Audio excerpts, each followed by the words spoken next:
যেই দিন মূসা আলাইহিস সালাম আল্লাহ পাক রব্বুল আলামিনের দরবারে ডাক দিয়ে বলেন, প্রভু গো, আমার তো অস্ত্র নাই, আমার সৈনিকও নাই, বিশাল শক্তিশালী ফেরাউনের বিরুদ্ধে যুদ্ধ করার হুকুম আপনি দিয়েছেন, আমি সামান্য কয়েকজন ইমানদার নিয়ে কেমনে যুদ্ধ করব? মহান আল্লাহ ওই দিন মূসা আলাইহিস সালামকে সাহায্য করার জন্য আল্লাহ রব্বুল আলামিনের পক্ষ থেকে অস্ত্র পাঠাইলেন।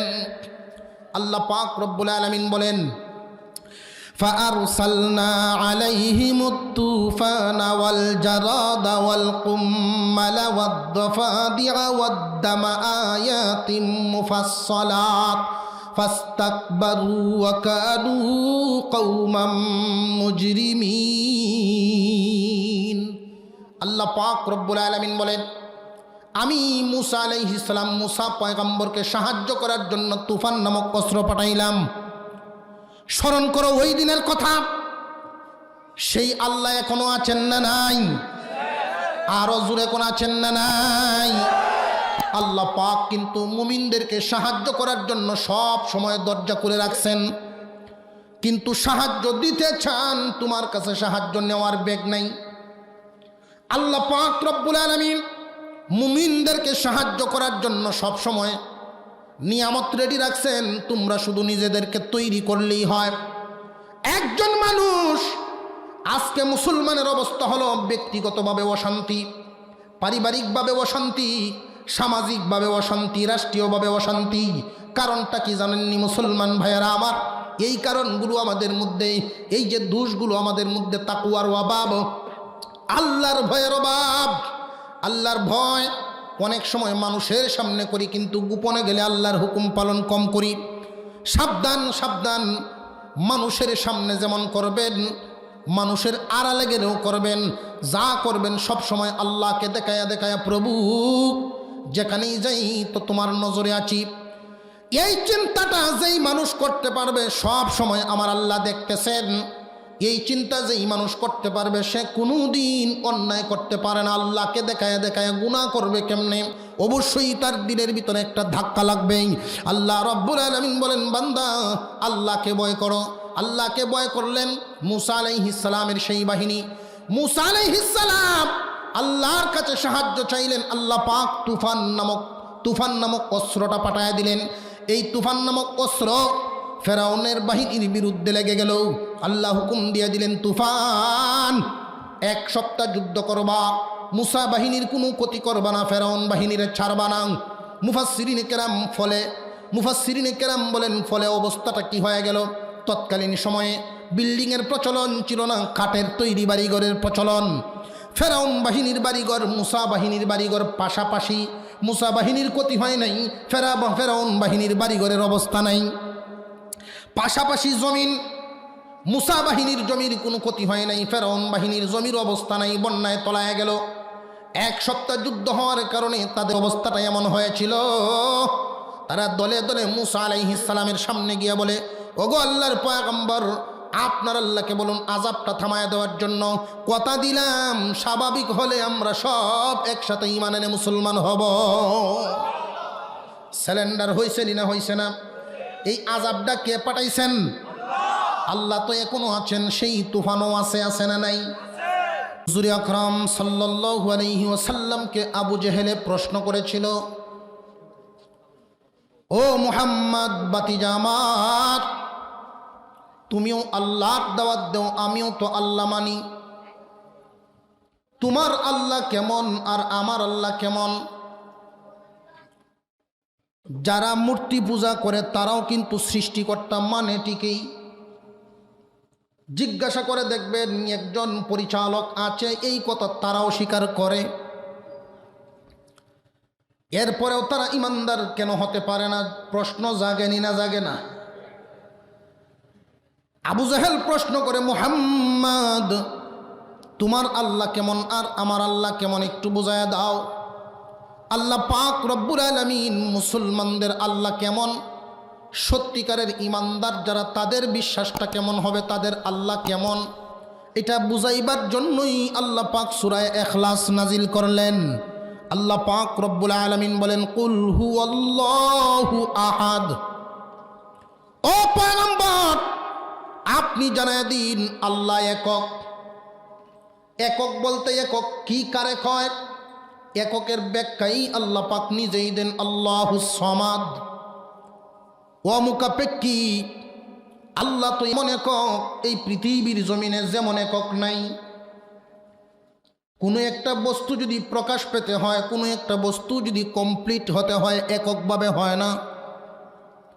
আপনি যে জামাটা পরলেন, জামাটা কিন্তু একক না, সুতার সংমিশ্রণ, মেশিন লাগে, কত কিছুর সংমিশ্রণের পরে একটা জামা কমপ্লিট হয়। এই পৃথিবীর জমিনে যা কিছু দেখবেন একক বস্তু পাবেন না। আগুনও একক না। আগুন কি একক নাকি? আগুনের মধ্যে যদি বাতাসের সংমিশ্রণ না থাকে আগুন জ্বলবে নাকি? সায়েন্স যারা পড়াশোনা করেন তারা আরও ভালো বুঝবেন, একক বস্তু বলতে পৃথিবীতে কিছুই নাই। আল্লাহ রব্বুল আলামিন বুঝায় দিলেন আল্লাহুস সামাদ। আল্লাহ একক, কারোর সাহায্য নিয়ে আল্লাহর চলতে হয় না, কারোর সাহায্যের মুখাপেক্ষী নন। দ্বিত্ববাদ, তৃত্ববাদ, বহুত্ববাদ কোনটাই আল্লাহর কাছে গ্রহণযোগ্য না। এক আল্লাহ যারা বিশ্বাসী তাদেরকেই ঈমানদার বলে। আল্লাহ বিশ্বাস করে, ফেরেশতায় বিশ্বাস করে, কিতাবে বিশ্বাস করে, ইমানে মুফাসসালে যে সমস্ত গুণাবলী বর্ণনা করা হয়েছে, 6টা কথায় যারা বিশ্বাস করবে তাদেরকেই ঈমানদার বলা হয়। আমি শর্টকাটভাবে 6 কথায় বিশ্বাসের উপরে আপনাদেরকে জিজ্ঞাসা করি। আমানতু বিল্লাহি ওয়া মালাইকাতিহি ওয়া কুতুবিহি ওয়া রুসুলিহি ওয়াল ইয়াউমিল আখিরি ওয়াল কদরি খাইরিহি ওয়া শাররিহি মিনাল্লাহি তাআলা ওয়াল বাসি বাদাল মাউত। ইমানে মুফাসসাল, যেটা নাকি আমাদের মুসলমানদের সন্তানদেরকে মক্তবেই শিখায়া দেওয়া হয়। এই জন্যই তো বহু বিধর্মীরা চক্রান্ত করে মক্তব কেমনে বন্ধ করা যায়। মক্তব যদি বন্ধ করা যায়, বহু সন্তানদেরকে ইসলাম থেকে দূরে সরায় দেওয়া যায়। খুব সাবধান, আপনার সন্তানকে আপনি ডাক্তার বানান, অসুবিধা নাই, মুসলমানদের ডাক্তার বানানোর দরকার আছে। আপনার সন্তানকে ইঞ্জিনিয়ার বানান, অসুবিধা নাই, মুসলমানদের ইঞ্জিনিয়ারেরও দরকার আছে। সব সেক্টরে মুসলমান থাকবে, কিন্তু আপনি ছোটবেলায় শিশুকালেই তারে মুসলমান বানায়া তারপরে ছাড়েন। আপনি অনেক সময় চিন্তা করে দেখবেন বহু মানুষের মুখে এই কথাটা আসে।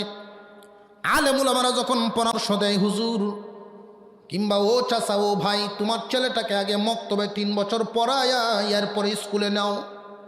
কারণ আমাদের এই বাংলাদেশের স্কুলের যেই সিলেবাসটা আছে, ওই সিলেবাসে ধর্ম শিক্ষা বলতে কিছু নাই। ঠিক আরো আসতে হয়। ধর্ম শিক্ষা এমন এক ব্যবস্থা করা হয়েছে, শিক্ষামন্ত্রী যারা দেওয়া হয়, যেটা ধর্মমন্ত্রী হয়, ধর্ম বুঝে না। আল্লাহ রহম করছেন, এই বছর একটু তালে আছে মোটামুটি। মুসলমানদের দেশে মুসলিম সন্তানদেরকে ধর্মীয় শিক্ষা দেওয়ার দরকার আছে না নাই? যদি এই স্কুলের সিলেবাসের মধ্যে ধর্মীয় শিক্ষার গুরুত্বটাকে ঠিক মতো ধারণ করা হতো, তাহলে এই দুর্নীতি দমন করার জন্য পুলিশ আর্মিদের এত পরিশ্রম হতো না। একটা জাতিকে সুস্থ বিবেক উপহার দিতে পারে একমাত্র ধর্মীয় শিক্ষা। ডাক্তার ইঞ্জিনিয়ার বানান, কিন্তু তারে মুসলমান বানায়া ছাড়েন। অনেকেই বলে তাকে, হুজুর এখন তারে ছোট মানুষ চাপ দেওয়া যাবে না, স্কুল কলেজের পর আগে শেষ করুক, এরপরে নামাজ রোজা শিখব। কত মানুষ এই যে শয়তানের দুকায় পড়ে আছে, সারা জীবন ব্যবসা করলো, নামাজ পড়ে, কিন্তু নামাজ যে তার হয়েই না, খবর নেই। বহু মানুষ চাকরি বাকরি করে রিটায়ার্ডে আসছেন, নামাজ পড়েন, নামাজ কিন্তু হয় না। কেন হয় না জানেননি? নামাজ সহি হওয়ার জন্য প্রথম শর্তটাই হলো তেলাওয়াত সহি হওয়া। সূরা ভরে তাব্বাত ইয়াদা বেলা হবে ও তাব্বে মায়া আগে না ওইবনি সূরা, তিলাওয়াতেই সহি না, নামাজ পড়লে নামাজ ওইবনি। অনেক মানুষে বলে, হুজুর পড়ছি তো। এই দুনিয়াটা একটা পরীক্ষার হল। পরীক্ষার হলের একটা নিয়ম নীতি আছে না নাই? পরীক্ষার হলের ভিতরে সব ছাত্ররাই কি সঠিক উত্তর লিখে না? বেঠিকও মাঝে মাঝে লিখে। তাই বলে কি পরীক্ষার হল থেকে এই ছাত্রকে বাহির করে দেওয়া হয় নাকি? বাহির করা হয় না, কারণ এটা পরীক্ষার হলের একটা নিয়ম। সঠিক লেখুক আর বেঠিক লেখুক, লেখার অধিকার তাকে দেওয়া আছে। বুঝবে কোন দিন ফলাফল, যেই দিন 20 বছর নামাজ পড়লা, 30 বছর নামাজ পড়লা, তোমার নামাজ কিন্তু কবুল হয় নাই। বুঝবা কোন দিন ফলাফল হবে, যেই দিন। আজকে তুমি তোমার সন্তানকে শিখাইলা না, তুমি যে বলো বড় হইলে শিখবা, ভাই নিজের উপরে বিচার করো, নিজে কেমন পারো। বড় হইলে আর শিখা হয় না। অনেক মসজিদের ইমাম সাহেবরা আছেন, মুসল্লিদেরকে শিখাইতে চান, 1 সপ্তাহ পর্যন্ত সূরা ফাতিহার ট্রেনিং নষ্ট করাইছে, এমন মসজিদ আছে না নাই? আমাদের উলামায়ে কেরাম কিন্তু অনেক চেষ্টা করেন ঠিক এই আওয়ামকে শিক্ষা দেওয়ার জন্য, কিন্তু আওয়াম তো শিখে না। 1 সপ্তাহ জফে ঠিকই, কিন্তু যেই ইমাম সাহেব ঘোষণা দেন যে আগামীকালকে সকালে ফজরের পরে আমি শুনবো 1 সপ্তাহে কি শিখছেন, পরের দিন শুক্রবার, পরের দিন ফজরের তো ইমাম সাহেব একলা একলা নামাজ পড়ানো লাগে, একলা হয়েছে না। কথা বুঝে আসতেছে? এগুলো বাস্তব, এই চিত্রগুলো বাস্তব। এই জন্য আপনার সন্তানকে আর আপনার মতো বুকা বানাবেন না, আগেই শিক্ষা দেন। আমানতু বিল্লাহি ওয়া মালাইকাতিহি ওয়া কুতুবিহি ওয়া রুসুলিহি ওয়াল ইয়াউমিল আখিরি ওয়াল কদরি খাইরিহি ওয়া শাররিহি মিনাল্লাহি তাআলা ওয়াল বা'সি বাদাল মাউত। 6টা বিষয়। 1 নাম্বার, আমানতু বিল্লাহ, আল্লাহর উপর ঈমান আনলাম। আল্লাহ কেমন, আগেই তো একটু বললাম আমার আল্লাহ কেমন। আল্লাহর সাথে কি কাউকে শরীক করা যাবে নাকি? আল্লাহুস সামাদ, আল্লাহ তো অমুখাপেক্ষী, আল্লাহ কারোর সাহায্য নেন না, কারোর সাহায্য লাগে না। লাম ইয়ালিদ ওয়া লাম ইউলাদ, তিনি কাউকে জন্ম দেন নাই, কারোর কাছ থেকে জন্ম নেনও নাই। ওয়ালাম ইয়াকুল লাহু কুফুয়ান আহাদ, কোনো কিছুই তার সমকক্ষ নয়। আল্লাহর সাথে কাউকে শরীক করা যাবে না, কোনো কিছুকেও আল্লাহর সাথে শরীক করা যাবে না।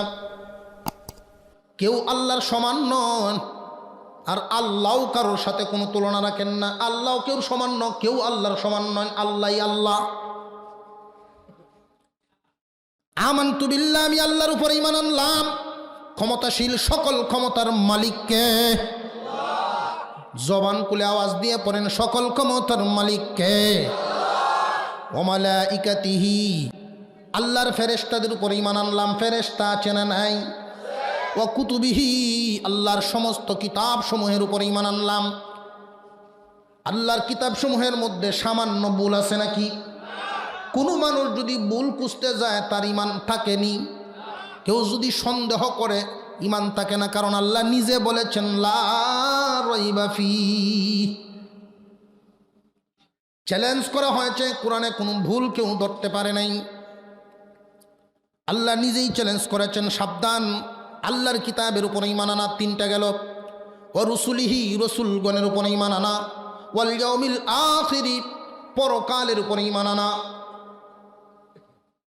ওয়াল ইয়াউমিল আখিরি ওয়াল কদরি খাইরিহি ওয়া শাররিহি মিনাল্লাহি তাআলা, ভালো এবং মন্দ সব কিছুই একমাত্র কার পক্ষ থেকে? ভালো হইলেও আল্লাহ দিয়েছেন, মন্দ হইলেও আল্লাহর তকদির উপরে বিশ্বাস করা। কয়টা গেল? 5টা। ওয়া শাররিহি মিনাল্লাহি তাআলা ওয়াল বাসি বাদাল মাউত,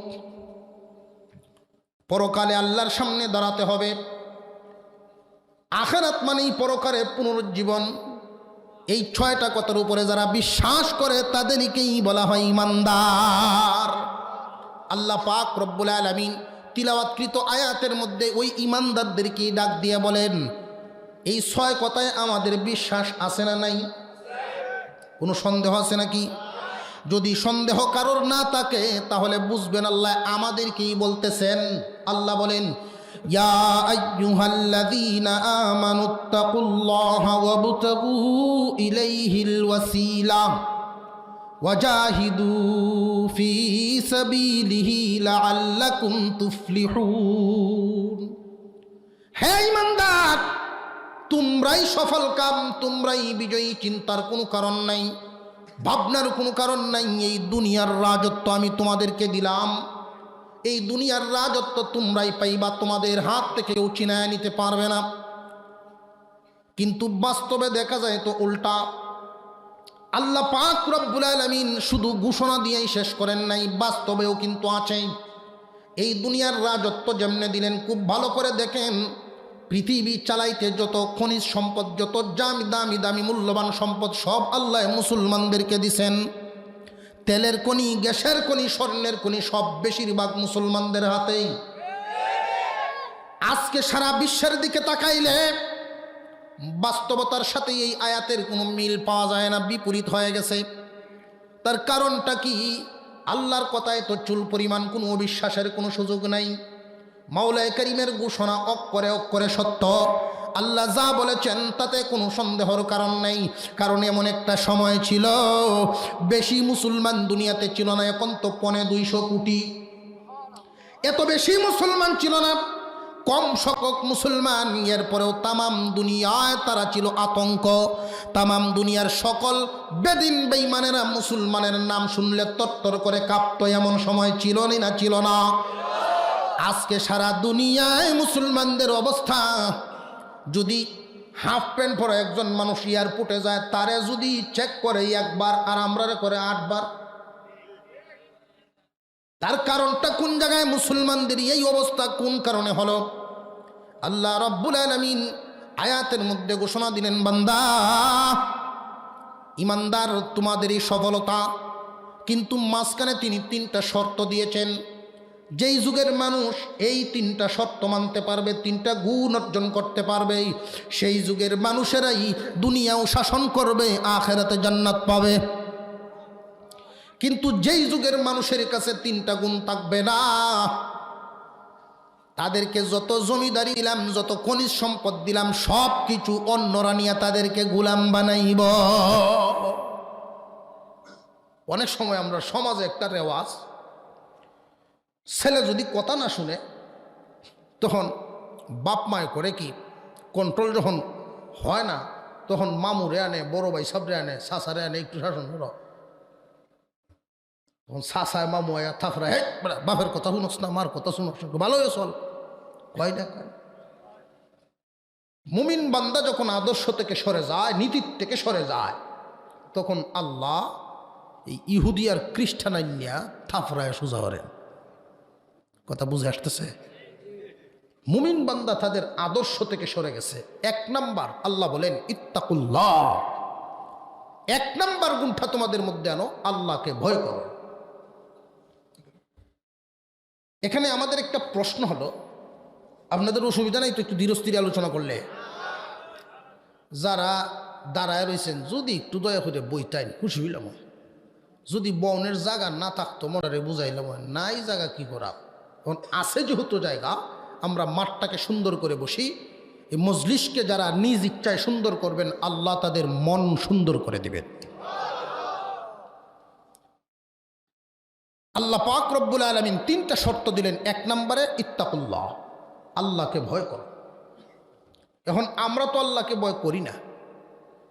কে কে আল্লাহকে ভয় করি একটু হাত তুলে তো দেখি। সুবহানাল্লাহ, হাত নামা হয় না? এটা গরুর বাজার না? গরুর বাজার। একবেটা এই গরুর বাজারও গরু লয়ে গেছে ব্যস্ত। তখন খুব পাক্কা মুসল্লি মানুষ, দাওয়াতে তাবলীগে সময় দিয়া ওরা সব কন্ট্রোল, কান কন্ট্রোল, জবান কন্ট্রোল, সব সময় সরল সহজ জিন্দিগি। তো বাজারও মানুষ সাধারণত গরু কিনার যারা এরা কেউ আইয়ে হাল বাউনের গরু কিনে, কেউ আইয়া দুধ খাওয়ার লাগেন গাবি কিনে, কেউ আইয়া কিছুদিন নিয়ে লালন পালন করিয়া মুঠা তাজা করিয়া বেচা লাভ করার লাগেন কিনে।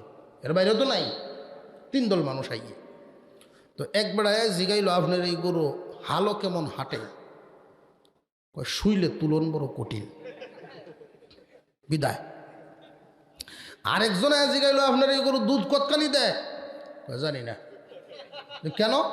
যে 1 লাত্তি খাইয়া 1 সপ্তাহ হাসপাতাল আসলাম। এরাও বিদায়। আরেক বেড়ায় জিগায় যে আপনার এটা ঘাস কেমন খায়? সারাদিন বাচ্চা যদি 1 জাহুন এনে দিন, খাইতেও পারে নাও খাইতে পারে। কাস্টমার নাই, সোজা আমারও দাঁড়ায় রয়েছে। প্রত্যেক গরুর বাজারও দেখবেন বাড়িয়া তার পাঞ্জাবি হিন্দে একদল মানুষ আছে, এই তো কইলছে দালাল এরকম তাহে। এখন কেউ উপরে হলে কিন্তু মাইন্ড করুন না যে হুজুর এইটা কি কইতেছে। এইরকম এক লোক গিয়া বলতেছেন, অমিয়া কিয়ামত হইব গরু বিহি হইতো না, আমার কাছে দিন, আমি বা হত্যাছি। বেড়ায় গরু লইয়া ভাই সব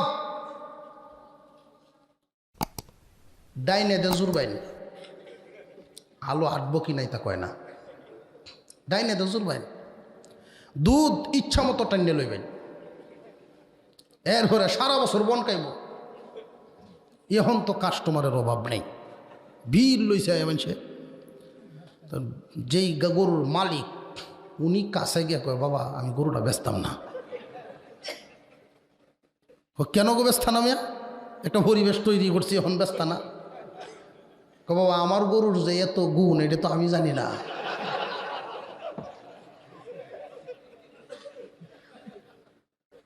তখন ওই লোকে বলল যে একটা গুণ গরুত নাই, সব আমার মুখ। আমরা এখানে যারা আছি, আমরা না, সারা বাংলাদেশে যত মুসলমান বসবাস করি, যদি জিজ্ঞাসা করা হয় কে কে আল্লাহকে ভয় করেন, সবাই হাত তুলব।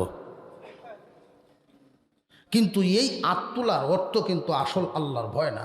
ভয় আছে আঁথো আর মুহ, ভিতরে নেই। ভিতরে যদি আল্লাহর ভয় থাকতো তাহলে একজন মানুষ গৃহস্থী করলয় আর একজনের আইল কাটলয় না। যদি আল্লাহর ভয় ভিতরে থাকতো তাহলে ব্যবসায়ীরা খাদ্যে ভেজাল দিল না, ওজনে কম দিল না। 10 কেজি মাছ নিলে বাড়িতে নিলে 9 কেজি হয়। তখন গিয়া ফোরের গুড়ানে, এই মিয়া মাফে কি ভেজাল দিছ, 1 কেজি তো কমে গেছে গা। পুলিশের ট্রেন কইতাম গিয়া, হুজুর অসুবিধা নাই, এরা আমরা লুকেই। কারণ কি, মাসে মাসে কিছু দিল্লি এরা তো আমরা দিই, যে এরা কাছে পয়সা পাতি নেই না, মাস্টার দেলাই। সব জায়গায় ভেজাল। তেল নিবেন পাম্প থেকে 1 লিটার নিবেন, একটু হইলেও কম দেয় সারব, চরিত্রই হয়ে গেছে এমন। আমি একজন লন্ডনী বাঙালি মানুষের সাথে কথা বলছিলাম। উনি বললেন যে মুসলমানের আদর্শ কোথায় নামছে এবং বিধর্মীরা আমাদেরকে এখন কি মনে করে, একটু চিন্তা করেন যে কি মনে করে। উনি বললেন যে বাংলাদেশের এক যুবক লন্ডনে গেছে, গিয়া প্রথমত তো বিভিন্ন হোটেলে কাজকাম করে টাকা পয়সা উপার্জন করে, পরে নিজের পায়ে দাঁড়ায়, ব্যবসা বাণিজ্য দেয়। তো একটা হোটেলে কিছুদিন কাজ করলো, 2-3 মাস কাজ করার পরে 15 দিনের টাকা বাকি, হোটেলওয়ালায় দেয় নাই। হোটেলের মালিক হলো খ্রিস্টান।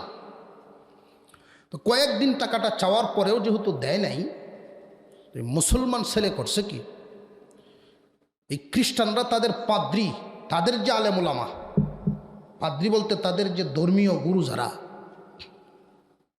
ওদেরকে বিশাল মানা মানে।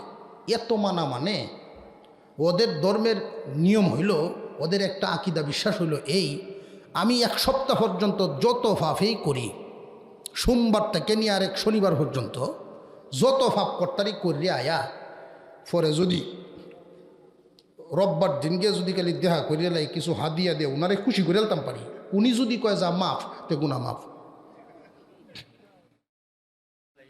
এক দলের এরকম ধারণা, খুব বিশাল মানা মানে। তো এই লোকের কাছে গেছে বিচার, যা আপনার ধর্মের মানুষ আমার টাকা দেয় না, তাই নাকি? বলে হ।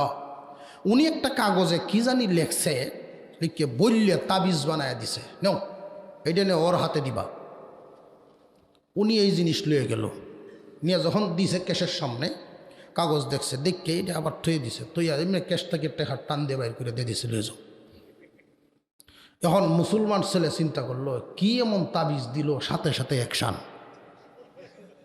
একটু দেখার দরকার। কৌশল করিয়া এই কাগজের টুকরা লয়ে গেছে, নিয়ে বাইর করিয়া দেখে এটার মধ্যে লেখা যে তুমি যদি সাথে সাথে টাকাটা পরিশোধ না করো, আমি মনে করব বর্তমান দুনিয়ার মুসলমানের চরিত্র তোমার ভিতরে আসছে। কথাটা বুঝে আসছে? কিভাবে বলছে কথাটা? এই আদর্শ তো ছিল মুসলমানদের আদর্শ। আল্লাহর রাসূল বলেছেন, কোনো কর্মচারীরে দিয়ে কাজ করাইলে তার ঘাম শুকাইবার আগেই মজুরি পরিশোধ করো। এই আদর্শটা কার? ইসলামের আদর্শ। এটা মুসলমানদের নীতি হওয়ার কথা। কিন্তু আজকে আমাদের মুসলমানের কি নীতি হইল? যদি কোনো কর্মচারী কারোর বাড়িতে কাজ করে, সারা দিন কাজ করলো, সন্ধ্যাবেলায় যদি টাকাটা চায়, কই বাজারও দেওয়া করিস। ঠিক না বেঠিক? এটা বেশিরভাগ মানুষ কই বাজারও দেওয়া করিস। বেটায় কাজ করছে, বিবি বাচ্চার এটা খানা খাওয়াইবো, তার প্রয়োজনেই তো করছে। বাড়ির যখন গেল, বৌজি গায়ে পয়সা কইছে বাজারও দেওয়া করতাম। ব্যাগ লইয়ে যাও। ব্যাগ লইয়া গেল, বাজার সদায় আনবো, রান্নাবান্না হবে, তো বাচ্চারা খাবে। এই ব্যাগ লইয়া যে সারা বাজার খুঁজে, ওরে তো আর ভাই না, ভাজন ভাই না, খুঁজছে। খুঁজতে খুঁজতে 9টা বাজে। 9টার সময় ভাইছে কোনহানো, আর এক বেড়ার গড়ের ফিসে টাস খেলতেছে বইয়া। তুমি যদি সত্যিকারের মুসলমান হইতা, নীতিবান হইতা, তোমার চিন্তা থাকার কথা ছিল যেই লোক কাজ করেছ তার প্রয়োজনে করছে, এমনি তো করে নাই। খুঁজে গে ভাইছে রাত্রে 9:30টায়, ভাই সাহেব খুঁজতেছি আপনার টেহাটা। এইভাবে খুঁজন লাগে। কোনো বেড়া কইতার উঠে হামারিয়ে গেছি গিয়া, বেড়ারে আরো সাঙ্গ তুলছে গাইল ফেরিয়া। গরিব মানুষ কি করবো, দাঁড়ায় রয়েছে। টেহা দিছে বাইর করিয়া, ফাইল 300-280 টাকা দিছে। 20 টাকা বাংতি নাই। কামদুম তো আছেই নিশনে করে, কামদুম তো আছেই নিশনে করে, এটি আর দেয় না। বাজার করছে, বাড়িতে আইতে আইতে রাত্রের 11টা বাজছে। বাচ্চারা কি সজাগ? না খায়া ঘুমাইছে। যেই মা বাবা এত কষ্ট করে বাচ্চাদের জন্য যদি না খায়া ঘুমায়, মা বাবার চোখ দিয়ে টকটক করে পানি পড়ে। আর এই বদদুয়া, এর ফলাফলটা হবে এমন, আজকে তুমি কামলা লও, কাজের লোকের সাথে এই আচরণ করলে অবস্থাটা হবে, ফলাফল হবে এই, তোমার সম্পদ তোমার কাছে চিরদিন থাকবে না। কাজের লোকের উপরে যদি এমন ব্যবহার করো, অবস্থা হবে এমন, লাস্ট ফিনিশিং, ওর বংশধর বড় লোক হবে, তোমার বংশধর তার বাড়ির কাম লইব। এমন গাট আগাট আগাট গাট হচ্ছে না? হচ্ছে না? এটা আমরার আচরণের কারণে হয়। যাক, বলতেছিলাম, আল্লাহ পাক বলেন ইত্তাকুল্লাহ, আল্লাহকে ভয় করো। আমাদের প্রশ্ন হলো, আমরা কেন আল্লাহকে ভয় করব? আমরা তো ভয় করি 2 কারণে। হয়তো শক্তি দেখলে, সৈন্য বেশি দেখলে, নয়তো অস্ত্র বেশি দেখলে। একজন আর একজনকে ভয় করে অস্ত্রের কারণে, না হয় সৈনিকের কারণে। আল্লাহর তো অস্ত্রও দেখি না, সৈনিকও দেখি না। একটা গ্রাম যদি আর একটা গ্রামকে ভয় করে, এই 2টা কারণে। একটা দেশ যদি আর একটা দেশকে ভয় করে, হয়তো অস্ত্রের কারণে, না হয় সৈনিকের কারণে। মুফাসসিরিনে কেরাম বলেন, আল্লাহ যে বললেন ইত্তাকুল্লাহ, আল্লাহকে ভয় করো, হে মানুষ, তোমার চরিত্র হইল সৈনিক দেখলে ডরাও, অস্ত্র দেখলে ডরাও। তোমরা এটা ভাবিও না যে আল্লাহর সৈনিক নাই, আল্লাহর অস্ত্র নাই। আল্লাহ কেন বলেছেন আল্লাহকে ভয় করার কথা? আল্লাহর অস্ত্রও আছে, আল্লাহর সৈনিকও আছে। ইয়া আইয়ুহাল্লাযীনা আমানুত্তাকুল্লাহ,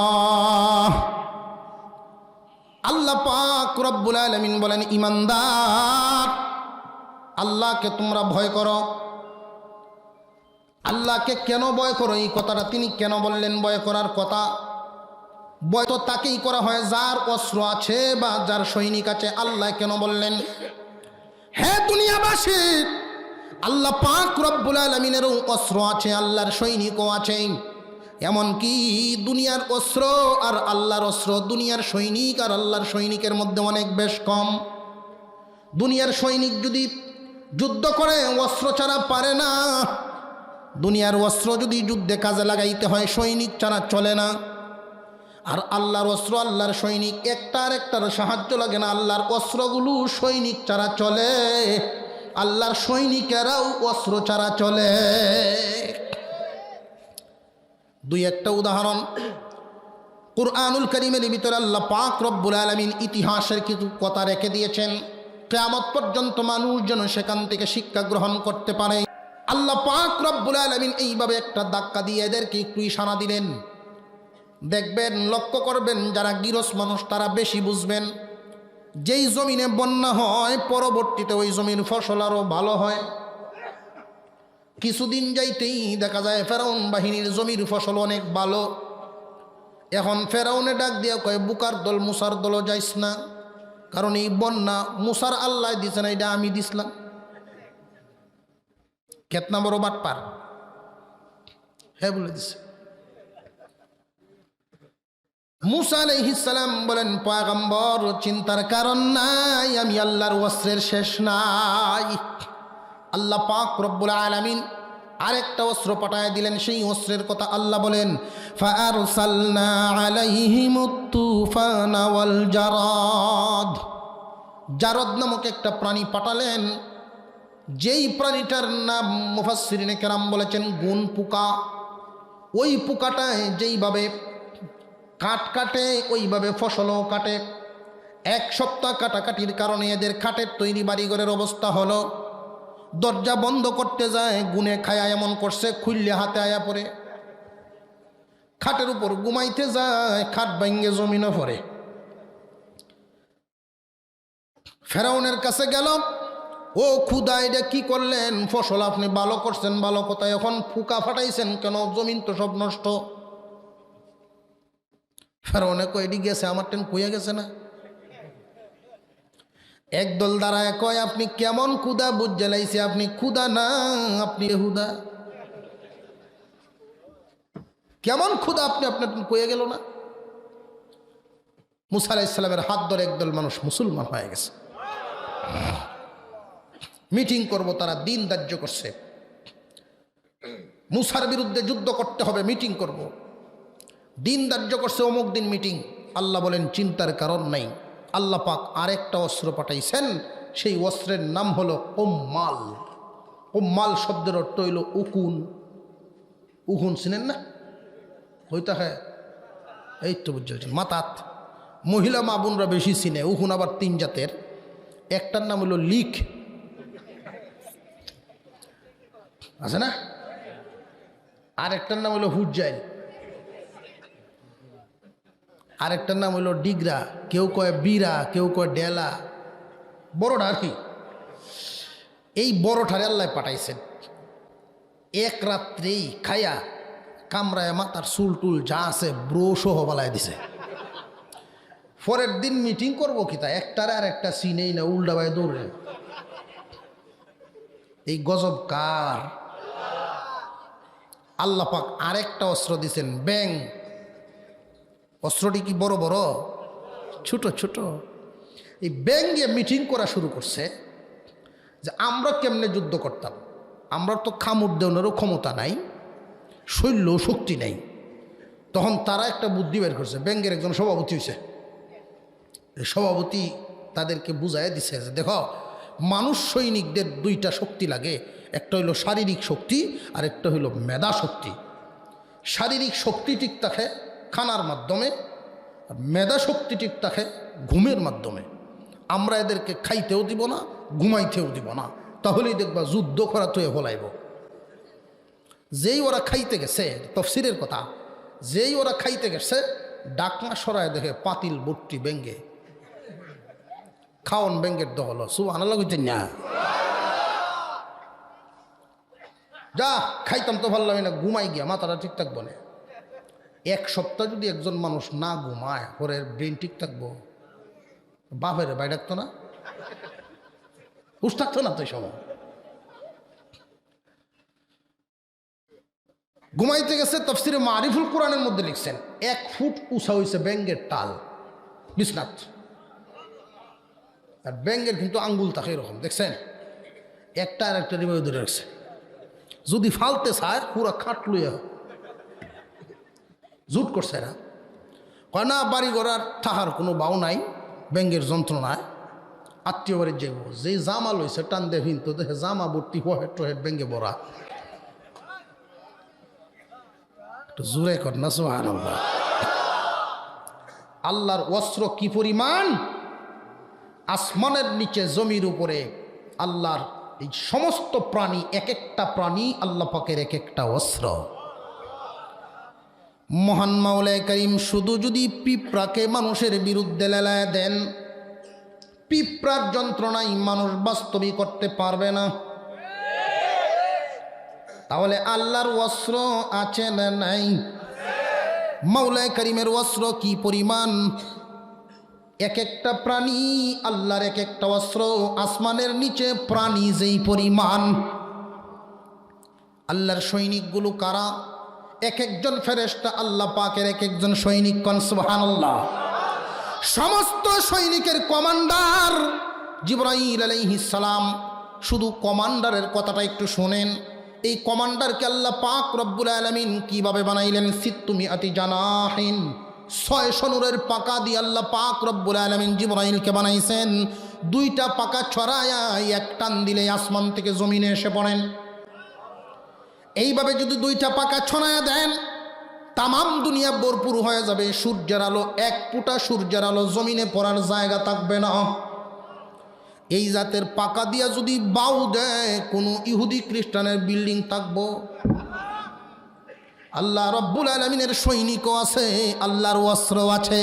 এই জন্য আল্লাহ বলেন, ইয়া আইয়ুহাল্লাযীনা আমানুত্তাকুল্লাহ, হে ইমানদারেরা আল্লাহকে ভয় করো। আল্লাহকে কেমনে ভয় করবেন?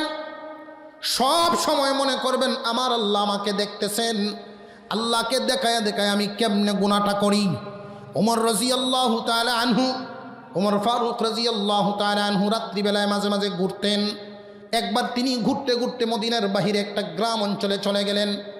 একটা ঘরের পাশে দাঁড়াইলেন। ঘরের ভিতর থেকে একজন মহিলার কণ্ঠের আওয়াজ ওনার কানে বাজল। মহিলার ডাক দিয়ে তার মেয়েকে বলে, ফজরের আজান হবে হবে এই টাইমে, একটু আগ টাইম মাত্র। মা বলতেছেন মেয়েকেই, আগামীকাল সকালবেলায় যতজনের প্রস্তাব আছে, ওরা ছাগল বকরি বেড়া লালন পালন করত, দুধ দহন করে মানুষের বাড়িতে সাপ্লাই দিত। দরখাস্ত করছে যতজনে, সবাইকে কি দিতে পারবা নাকি? না গো মা, একটু শর্ট পড়বে। মা বলেন, শর্ট পড়লে অসুবিধা নাই, পানি মিশায় লইবা। দুধও কি মিশাই তো, এখন মানুষ দুধ পানি কম মিশায়। এই ঠিক আছে, মানুষ এখন শিখছে। দুধ এখন পানি মিশায় না, পানি আগে ডাইলিয়া পরে দুধ মিশাই লাই। মানে দুধের মধ্যে পানি মিশাইয়া দিবা। মেয়েটাই বলে, না আমার দ্বারা সম্ভব না গো মা। তুমি কি ভুলে গেছো নাকি বর্তমান শাসন উমরের শাসন? হযরত উমর যদি শুনতে পারেন তোমার আমার অবস্থা কি হবে তুমি জানো? এই মহিলায় বলেন, উমর তো উমরের জায়গায় আছেন, উমর এখানে কোত্থেকে আসবে? আসলে কি উমর এখানে আছেন না নাই? বেড়ার ওপাশেই দাঁড়ায় তিনি শুনতেছেন। এই মেয়েটাই বলেন, উমরের শাসন উমরে শুনলে তো অবস্থা থাকবে না গো মা। মহিলায় বলেন, উমর তো উমরের জায়গায়, উমর এখানে কোত্থেকে আসবে? এবার মেয়েটাই বলে, মা যদিও উমরে দেখে না, আল্লাহ কি দেখেন না? উমরের আল্লাহ তো দেখতেছেন। যেই মাত্র এই কথা বলছেন, এই মহিলাটা মেয়েটাকে টান দিয়া বুকের সাথে জড়ায় বলে, মেয়েরেই তোকে গর্বে ধারণ করে আজকে নিজেকে ধন্য মনে করলাম। তোমার মতো মেয়েকে আমি পেটে ধারণ করতে পারলাম। জীবনে এমন কাজ করব দূরের কথা, মুখে উচ্চারণ আর করব না। আমি যাকে জন্ম দিলাম সে আমাকে আল্লাহর ভয় শিখাইয়া দিল। হযরত উমর শান্তি মনে চলে আসলেন, খুশি খুশি মনে চলে আসলেন ওনার জায়গায়। ফজরের নামাজ জায়গা মতো এসে পড়লেন। সকালবেলায় একজন লোককে পাঠালেন, তুমি যাও অমুক জায়গায় গিয়ে দেখবে একটা বাড়ি আছে, ওইখানে 2 জন মহিলা থাকেন, মা এবং মেয়ে, দুজনকে আমার সামনে আনবা। উমরের সামনে হাজির করা হলো। উমর রাদিয়াল্লাহু তাআলা আনহু বলেন, ও বোন, তোমার সাথে আমি আত্মীয় করতে চাই। কিসের আত্মীয়? আপনি হলেন আমিরুল মুমিনিন। আপনার আঙুলের ইশারায় তামাম দুনিয়ার অর্ধেকটা পরিচালিত হয়। আপনি আমার সাথে কি আত্মীয় করবেন? যা আমার ছেলের সাথে তোমার মেয়েকে বিয়ে পড়ায় দিই। হুজুর, কুফু তো আর মিলে না, এটা কেমনে সম্ভব? আমি কোথায় আর আপনি কোথায়? কোন দিকটা আপনি দেখলেন?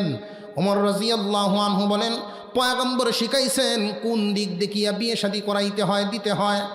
আল্লাহর নবী শিখাইছেন, এক নাম্বার গুণ দেখবা পরিপূর্ণতা, তার মধ্যে কামালিয়ত আছে কিনা, এরপরে দেখবা সুন্দর আছে কিনা, তারপরে বংশমর্যাদা ঠিক আছে কিনা, এরপরে মালি হালত দেখবা মাল সম্পদ আছে কিনা। একজন সাহাবী প্রশ্ন করেছিলেন, হুজুর কারোর মধ্যে তো 4টা গুণ একসাথে পাওয়া যায় না, যদি মাল না থাকে? রসুল বলেন অসুবিধা নাই। আবার প্রশ্ন করা হলো, যদি বংশ তেমন উন্নত না থাকে? রসুল বলেন অসুবিধা নাই।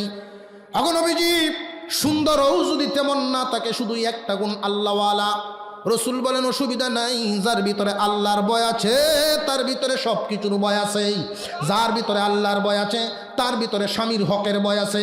যার ভিতরে আল্লাহর ভয় আছে তার ভিতরে শ্বশুর শাশুড়ির হকের ভয় আছে। যার ভিতরে আল্লাহর ভয় নাই এমন মানুষ নিয়ে তোমরা আত্মীয়তা করিও না। এক নম্বরে এইটা দেখবা, এই 4টা গুণ। এক নম্বর পরিপূর্ণতা, কামালিয়াত, এরপরে সৌন্দর্যতা, জামালিয়াত, এরপরে বংশমর্যাদা, তারপরে মালি হালত। এই 4টার মধ্যে দেখি আমরা সাইডটি খেই, কিন্তু সিরিয়াল উল্টা পাইছি। 1 নম্বরে দেখতাম আল্লাহওয়ালা, লাস্ট হইল মালওয়ালা। এখন এটা উল্টায়া ফার্স্টেই মাল, লাস্টের দ্বারে ফার্স্টে আনছি, যে কারণে হালত হয়েছে উল্টা। ঠিক না বে ঠিক? জামাই বউ কাজে লাগছে বিছনাথ শুইয়া, কাজে লাগিয়া কয়, সাবধান তুমি আমার সাথে কথাটা একটু গলাটা মিশাইয়া কইবা, কারণ আমার বাপের বাড়ির কাঠটার উপরে হুট্টে কথা কইতেছ। আমার সাথে কথা কইলে নিচে গিয়ে উঠতেল, বেড়াও গুসায় নিচে ফ্লোরও গিয়ে ঘুমাইছে। এখন 2-3 দিন গেল, সর্দি আর কমে না, সারা ঠান্ডা লাগছে। তার বন্ধু জিগায়, কিরে তুই কাশস্কার লাগিন? আর কইস না, দুঃখ কনের জায়গা নাই। কি হয়েছে? 3 দিন ধরে ফ্লোরও ঘুমাই। কেন? ওই যে শ্বশুর বাড়ি খাট আনছিলাম, বিপদের টাকি আনছে। এখন কয়, ও আচ্ছা, তা আমি একটা বুদ্ধি শিখাই দিই, তুই এই কামটা করিস। কিতা? যে তোমার বাপের বাড়ির কাঠ আমার বাপের জায়গা তুইও না, তোমার মাথা তুলে কার হইতে হবে। যেই দেখবে মিল হয়েছে। কথা বুঝে আসতেছে আপনাদের? বিয়ে শাদিটা আমরা দেখব কি আর হয় কি? আজকাল মুসলমানদের বিয়ে দেখলে তো আল্লাহু আকবার, কি হালতটা হইতেছে আমাদের। বিয়ে একটা ইবাদত, বিয়ে ইবাদত, আর ইবাদতের গতিতেই হবে। নিয়ম নীতি কোরআন হাদিসে আছে না নাই? মুসলমানদের বিয়ে শাদির হালত দেখলে বিধর্মীরাও হার মানে। বর্তমানে বিধর্মীরাও হার মানে। সাউন্ড বক্স এমন জুইতে সাউন্ড বক্স ছাড়ে, এটা মাটির নিচুতি কাফে। এরপরে গায়ে হলুদ, কত সন্ধ্যের কাজ কাম যে শুরু করে। বিয়ে শাদির মধ্যে লক্ষ লক্ষ টাকা অপচয় করে। আল্লাহ রসুল বলেন, যেই বিয়েতে খরচ কম হবে দাম্পত্য জীবনে আল্লাহর রহমত নাজিল হবে। বহু মানুষ দেখা সমাজের মধ্যে লাখ লাখ টাকা খরচ করে বিয়ে শাদী হয়েছে, দাম্পত্য জীবনে সুখ নাই। প্রথম দিনই আওলা লাগাইছে, রহমতের মালিক আল্লাহ। আল্লাহকে নারাজ করে সুখের আশা কই করো? যদি কাউরে পরামর্শ দিই, মসজিদে বিয়া ফরাইবেন, আলেমুলা মারা থাকবে, এই মিয়া হহিনীর জিবেটা মসজিদে বিয়া হইত। অথচ সাহাবায়ে কেরামের বিয়ে শাদী বেশিরভাগ মসজিদে হয়েছে। কোন জিনিসটার মধ্যে খরচ করবো এটাও বুঝি না। কারি তৈয়ব সাহেব রহমতুল্লাহি আলাইহি লিখেছেন, কাসিম নানুতুবি রহমতুল্লাহি আলাইহির মেয়ের বিয়ের দিন মসজিদে বিয়ে হয়েছে, জামাই লইয়া বাড়িতে গেছেন, এই যে তোমার বউ, মেয়েকে বলছেন এই তোমার স্বামী, খরচ নাই। কিন্তু উনার ছেলে যেদিন কোরআনের হাফিজ হয়েছে 2টা গরু জব করছেন, এলাকার সব মানুষকে খানা খাওয়াইছেন খুশিতে। কেন? রসুল বলেছেন বিয়েতে খরচ কম হইলে বরকত হয়, জন্য খরচ কম করছে। আর আজকে কোরআনের হাফিজ হয়েছে আমার ছেলে, খুশিতে আমি গরু খাওয়াইলাম। এই কারণেই হাসরের মাঠে এই ছেলের উসিলায় সূর্যের চাইতে আলোকিত নূরের একটা টুপি আল্লাহ আমাকে পরায় দিবেন। খরচ কোন জায়গায় করণ, কোনহানো করণ না, এটাও বুঝি না। যাক, 3টা গুণ আমাদের মধ্যে আনতে হবে। 1 নম্বর আল্লাহর ভয়, সব সময় স্মরণ রাখা। কেউ পাহারা দিক আর না দিক, কেউ দেখুক আর না দেখুক, আল্লাহ তো দেখনেওয়ালা আছেন।